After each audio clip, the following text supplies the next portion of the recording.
Now in this lesson we look at doing some factored equations. Now a quadratic equation is one in which the highest power of the pronumeral is 2. So these are all examples of quadratic equations where the first one, you can see the highest power is x squared, okay, the squared. The next one, again, the highest power is to the power of 2. And the next one there, 2x squared, the highest power there is to the power of 2 again. So all of those examples of quadratic equations. Now the rule we're going to be dealing with is that if AB equals 0, then two solutions, A can equal 0 or B can equal 0. So an important idea there.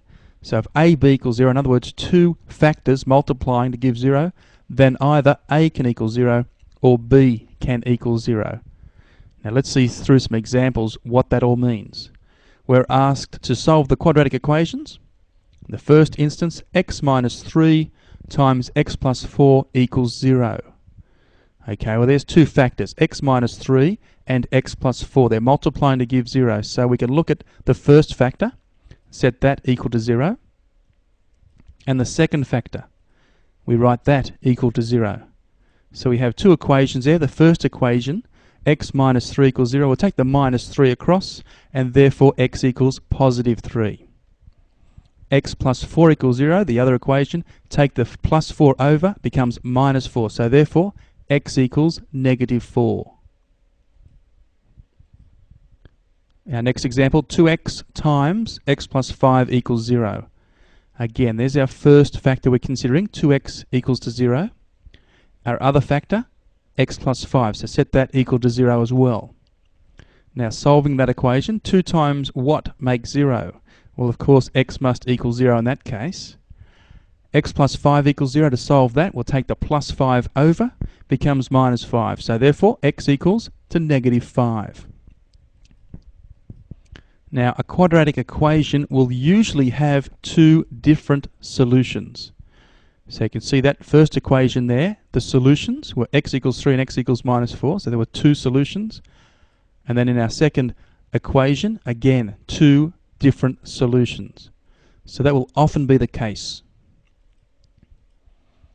The third example, 3x plus 4 times 2x minus 1 equals 0. Let's solve that.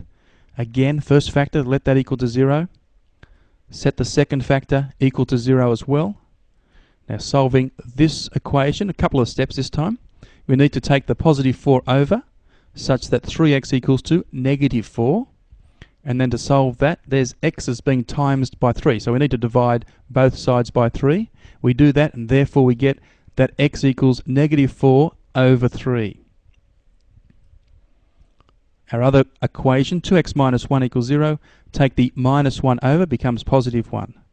And if we have 2x equals to 1, we divide both sides by 2 and therefore get that x equals to 1/2. Excellent. So there are two solutions there. So just remember then, a quadratic equation will often have two different solutions.